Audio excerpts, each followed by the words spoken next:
दोस्तों बात यहीं तक खत्म नहीं हुई, ये आखिरी बात है, जरा गौर से सुनिएगा, मजाक में मत लीजिएगा, जिंदगी का सवाल है। यहीं पे खत्म होगी आपकी एटीट्यूड, तकब्बुर, घमंड। मिर्जापुर के जो बुजुर्ग थे, 50 साल उनकी उम्र, वो हमेशा बुजुर्ग डॉक्टर यानी कि रसूलपुर के बुजुर्ग डॉक्टर से दवा लेते थे। मिर्जापुर से सालेपुर आकर काफी दिनों से वो दवा सिर्फ वहीं से खाते थे, वहीं से ट्रीटमेंट, वहीं से इलाज करवाते थे और सेट सुट उनको वहीं हो चुका था। जब मिर्जापुर के बुजुर्ग को यह बात सुनने में मिला कि देहांत हो गई, मौत हो गई, इंतकाल हो गई डॉक्टर साहब का, तो सोच में पड़ गए, हैरान हो गए, कांपने लगे, डर गए। मुझे इलाज कौन करेगा? मैं किसे ट्रीटमेंट कराऊंगा? मैं किसे कहूंगा मेरी हेल्थ के बारे में? कौन मुझे ठीक से देखेगा? कौन मुझे सही गाइडलाइन देगा और सही दवा देगा? मैं ठीक हो पाऊंगा? दिन रात 24 घंटा सोचते रहे। सोचने में उनकी और तबीयत बिगड़ते जा रही थी। फिर उतने में मिर्जापुर के मोहल्ले के लोग कुछ कहने लगे। जो डॉक्टर साहब सुंगड़ा रसूलपुर के बुजुर्ग थे, उनका देहांत और इंतकाल होने के बाद उनके बेटे आके वहीं बैठे हुए हैं डॉक्टर बनकर, और डॉक्टरी बहुत अच्छा से निभा रहे हैं, लोगों को बहुत अच्छा ट्रीटमेंट दे रहे हैं। तो उस बच्चे का तारीफ करने लगे।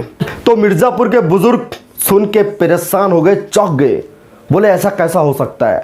फिर एक दिन वक्त निकाल के मिर्जापुर से सालेपुर चले आए बुजुर्ग।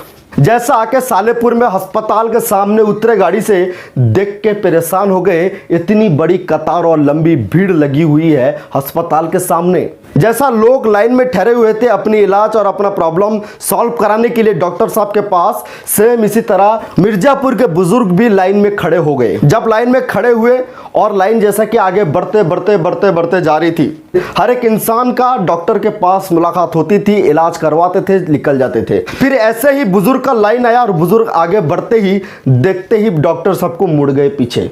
फिर जो पीछे लोग खड़े थे, सबसे पीछे बुजुर्ग चले गए मिर्जापुर के। फिर लोग पूछने लगे, बुजुर्ग आप क्यों इतना पीछे आ गए फिर से? ना डॉक्टर ही नहीं है इसलिए वापस। लेकिन डॉक्टर बच्चा है उनके नजर में दिखा, लेकिन उनको विश्वास भरोसा नहीं हो रहा था वो लड़का डॉक्टर है। फिर से वो लाइन में आगे बढ़ते बढ़ते बढ़ते बढ़ते फिर डॉक्टर के पास आकर पहुंचते हैं। फिर देखते हैं बच्चा बैठा हुआ है डॉक्टर। फिर वापस मुड़ जाते हैं, फिर सबसे पीछे खड़े हो जाते हैं। आगे वाले लोग पूछने लगे, बुजुर्ग आपको क्या हुआ? डॉक्टर साहब को क्यों नहीं बता रहे, क्यों नहीं दिखा रहे, क्यों बार बार पीछे चले जा रहे? फिर बुजुर्ग आगे बढ़ते ही बढ़ते ही बढ़ते ही जैसा डॉक्टर के सामने आते हैं फिर वापस हो जाते हैं। ऐसा कई दफा हुआ तो लोग पूछने लगे, लोग उनको अलग से बैठा दिए, पूछे बताइए आखिर हुआ क्या बुजुर्ग आपको? बुजुर्ग कहने लगे जो डॉक्टर साहब थे, कहा लोग सब वहां बता दिए, डॉक्टर साहब का देहांत हो गया, इंतकाल यानी कि मौत हो चुका है। अब उनके बेटे साहब है, तो उनके बेटे साहब है वही इलाज कराते हैं, अभी बहुत अच्छा दवाई देते हैं, लोग सब खुश हैं, इन्हीं से ट्रीटमेंट करा रहे हैं, बहुत खुश हैं हम लोग। तो बुजुर्ग हंसते हुए बोल रहे, लेकिन बुजुर्ग का तबीयत आखिर को बिगड़ते ही जा रही थी, लेकिन समझ में नहीं आ रहा था बुजुर्ग को मैं इलाज कराऊं कि नहीं कराऊं। फिर बुजुर्ग हंसते हुए कह रहे हैं लोगों को, ये बच्चा है जनाब, ये बच्चा है जी, ये कराएगा इलाज। वहां पे चिल्लाते हुए निंदा कर रहे थे डॉक्टर को। वो मिर्जापुर के बुजुर्ग लोगों को कहते नजर आ रहे थे सालेपुर में, हमने कहीं डॉक्टर को देखा, हमने कहीं अस्पताल देखे, हमने कहीं अच्छे अच्छे डॉक्टर को देखे, देख देख कर बाल सफेद हो गया है, दाढ़ी का बाल भी सफेद हो गया है, लेकिन ये बच्चा है, ये क्या करेगा हमारा इलाज? तो बुजुर्ग को एटीट्यूड, घमंड, तकब्बुर, कड़कपन, लड़कपन अंदर कूट कूट के भरा हुआ था, तो ये सब उतार रहे थे ये डॉक्टर के सामने।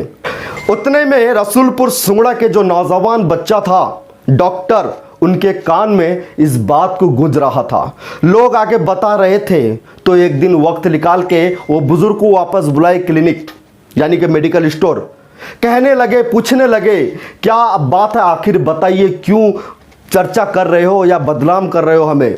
बुजुर्ग कहने लगे जो आपके पिताजी थे काफी अच्छा दवाई दे रहे थे, आप बच्चे हैं, हम क्या लेंगे आपसे दवाई, आप क्या हमें ठीक कर पाएंगे, आप क्या हमें दे पाएंगे? मैं 20 साल से दवाई खा रहा हूं, आप मुझे ठीक करा देंगे? लेकिन वो नौजवान बच्चा वादा करा और कह रहा था बुजुर्ग को, हालांकि आपकी उम्र ज्यादा है, आपको तर्जुबा भी ज्यादा होगा, लेकिन मेरी उम्र कम है, लेकिन मुझे नॉलेज आपसे कहीं ज्यादा है। मैं एक डॉक्टर हूं। डॉक्टर चाहे बच्चा हो, जवान यानी कि बुजुर्ग हो, डॉक्टर चाहे लेंगड़ा हो या लुल्ला हो, डॉक्टर चाहे गोरा हो या काला हो, इलाज करवाना है, जिंदगी जीना है तो प्यार से इलाज करवा लीजिए, नहीं तो जिंदगी और मौत के साथ लड़ना पड़ेगा, पड़ जाओगे।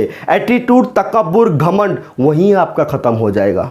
दोस्तों याद रखना, डॉक्टर चाहे कोई भी हो, इलाज करवाना है तो इजीली इलाज करवा लीजिए, ना तो डॉक्टर के सामने एटीट्यूड, घमंड, तकब्बुर चलेगा, न बच्चा रहने से, जवान रहने से डॉक्टर किसी को फर्क पड़ेगा। अगर आपको बीमारी हुई है, आपको इलाज करवाना है, डॉक्टर चाहे कैसा भी होने दो, विश्वास भरोसे के साथ अपनी इलाज की प्रॉब्लम बताइए, सॉल्व करने हर एक डॉक्टर तैयार है। दोस्तों क्या आई बात समझ में? अगर समझ में आई तो कमेंट में जरूर बताइए। फिलहाल के लिए इतना ही, मिलता हूं बहुत जल्द एक नए वीडियो के साथ डायरेक्ट दिल से इंडिया चैनल में। तब तक के लिए अपना ख्याल रखें, हंसते रहिए, मुस्कुराते रहिए, डायरेक्ट दिल से इंडिया चैनल को सब्सक्राइब करते रहिए। मिलते हैं बहुत जल्द एक नए वीडियो के साथ, तब तक के लिए अपना ख्याल रखें। डायरेक्ट दिल से इंडिया।